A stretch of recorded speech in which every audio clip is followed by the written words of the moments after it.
Si sigues el debate en el mundo hispanohablante, verás dos escenas repetirse una y otra vez. La primera, fascista, se usa como una etiqueta para todo. La segunda, en cuanto aparece el tema de una guerra, surge una pregunta. ¿No deberíamos parar justo en este punto? ¿Y si negociamos, aunque sea para congelar el frente? Al mismo tiempo vuelven a circular nombres como nazis, Segunda Guerra Mundial, Múnich y apaciguamiento. Dicho en fácil, apaciguar es ceder para evitar la guerra, con la esperanza de que el otro se sacie y deje de avanzar. Pero para la gente común esto es incómodo. Vemos noticias sueltas, cifras de muertos y de dinero, y mucha emoción en redes. Lo que no vemos es lo importante, las cartas reales sobre la mesa y las evaluaciones de los gobiernos. Por eso la historia se convierte en un eslogan. Él es el próximo tal y cual. Esto es el nuevo apaciguamiento. Pero hay una pregunta más seria. ¿Entendemos cómo funcionaba la máquina nazi, o solo usamos la palabra nazi como un atajo? En este episodio no vamos a comparar a nadie con nadie hoy, ni a decir si hay que parar o negociar. Primero volvamos a la Alemania nazi y hagamos una pregunta que suele quedar fuera del foco. ¿Qué pasa si, en su punto más alto, el régimen intenta frenar y detenerse? Este enfoque se entiende si alguna vez has hecho bolsa o cripto. La mayoría no espera que algo suba al cielo, ni que puedas hacer hodl forever. Lo que te importa es sacar una ganancia real. Por eso aguantas mientras sube y vendes cerca del máximo. Sales antes de la caída, cobras y te vas. Ahora lleva esa intuición a la historia. En el momento más glorioso, ¿puede un agresor cobrar en el pico? Es decir, dejar de expandirse, pedir paz y quedarse con lo ya tomado. Todos sabemos lo que viene después, Stalingrado acaba siendo un giro clave en Europa. Pero hoy rebobinemos, volvamos a antes del giro, entre finales de 1941 y 1942. Imagínate el mapa, y aquí pondremos un gráfico, Alemania ya controla o domina una parte enorme. Al oeste, Francia cae y los Países Bajos quedan bajo control alemán. Al norte, Dinamarca y Noruega ya están en el bolsillo. En el centro y este, Polonia está partida, y el empuje alemán sigue hacia el este. Al sur, en los Balcanes, varios países ya fueron derrotados o forzados a colaborar. Y dentro, en Berlín, el régimen ya lleva años, represión y propaganda funcionan como reloj. Visto desde el mapa y la sensación de poder, es lo más parecido a estar en la cima. Ahora cambia de silla, imagina que eres Hitler en su despacho de Berlín, con ese mapa sobre la mesa. ¿No te saldría en ese momento un pensamiento frío y utilitario? Ya casi está, del país humillado a esto, ya me llevé la parte grande. Si sigo, el riesgo se vuelve incontrolable, y si paro aquí y convierto lo ganado en algo duradero. Y hasta podrías armarte un relato por dentro y por fuera. Hacia adentro, la revivificación nacional está hecha, ya rompimos el sistema de Versalles.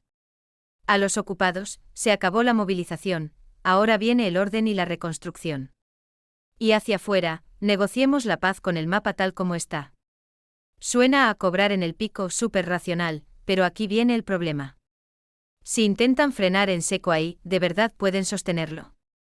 Primero miremos la realidad del tablero internacional, para 1941, 1942 ya no es, a ver si te aguantan. Reino Unido ya está en guerra, la URSS tras la invasión, se alinea con ellos, y Estados Unidos también entra contra Berlín.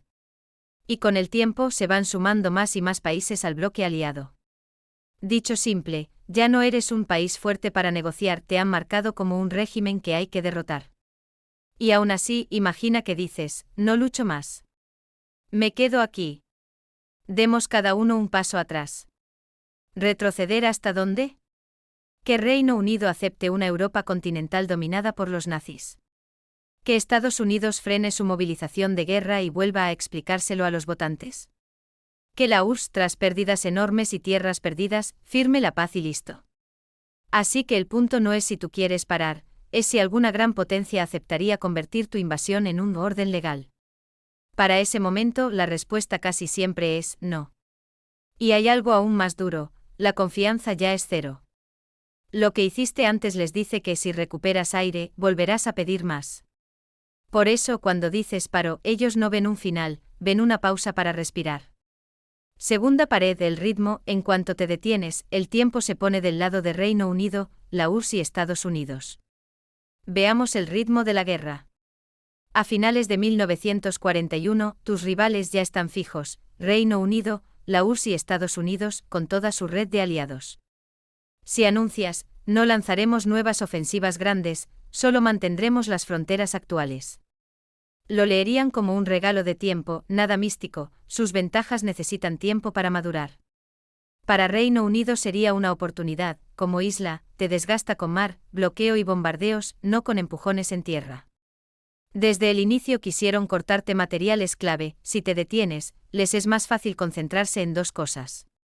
1. Apretarte en el mar. 2. Castigarte desde el aire, para que ocupes territorio pero te falten recursos. En corto, cuanto menos te mueves, más fácil es para ellos agotarte a su manera. La URSS lo vería como ventana: en ese momento lo que más necesita es respirar. Tras 1941, la URSS movió fábricas al este y reanudó producción. En 1942 su industria militar empezó a repuntar. Si tú paras, lo leen así, les das tiempo para reconstruir y pasar de aguantar golpes a preparar el contraataque.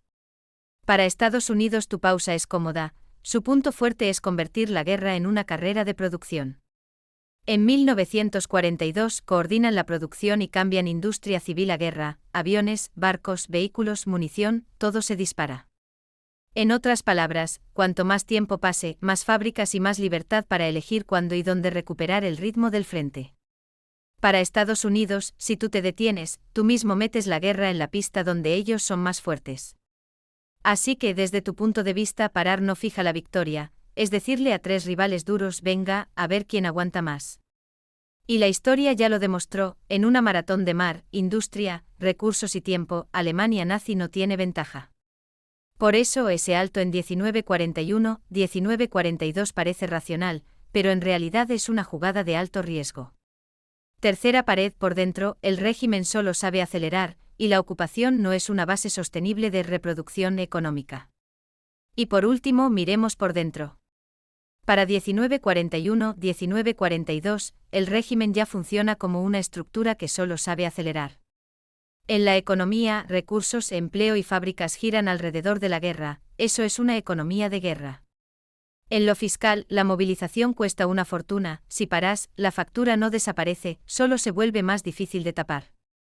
En política, la propaganda y la legitimidad dependen de ganar sin parar: si te detienes, debes explicar por qué no sigues ganando. Frenar aquí significa encender varios incendios a la vez. Cómo recortas pedidos militares y colocas a los trabajadores, y cómo tapas los huecos de dinero y suministros. Cómo cambias el relato de emisión histórica, y qué pasa si los duros y los aparatos de violencia te muerden por dentro. Y hay algo clave: la idea de usar la ocupación para desarrollar la economía no es tan estable como suena.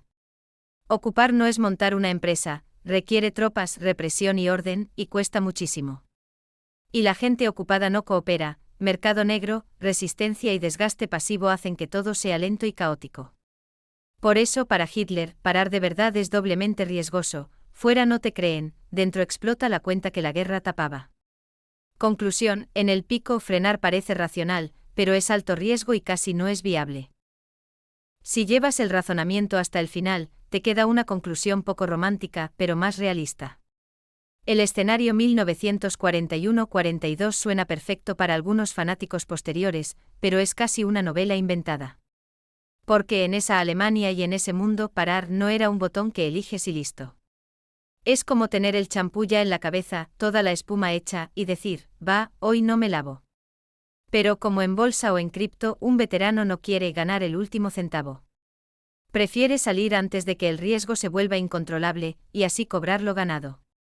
Entonces llega la nueva hipótesis: ¿y si Alemania nazi se hubiera detenido mucho antes? Primero, parar justo después del Anschluss, la anexión de Austria. Segundo, quedarse solo con los Sudetes. Tercero, ir un paso más y tomar Checoslovaquia, y ahí sí parar. En esos momentos la reacción internacional aún no se había roto del todo, muchos países dudaban y querían evitar una guerra total. Y dentro del régimen, quizá todavía no se había cruzado la línea roja de una movilización total, ya cerrada con candado. Si parabas ahí podías congelar lo conquistado y mantener un orden peligroso, pero más estable por más tiempo. O esta máquina, desde el primer éxito, ya estaba condenada a seguir acelerando. En el próximo episodio movemos la línea del tiempo hacia atrás y hacemos cuentas. Un take profit temprano sin buscar el último centavo de verdad era posible.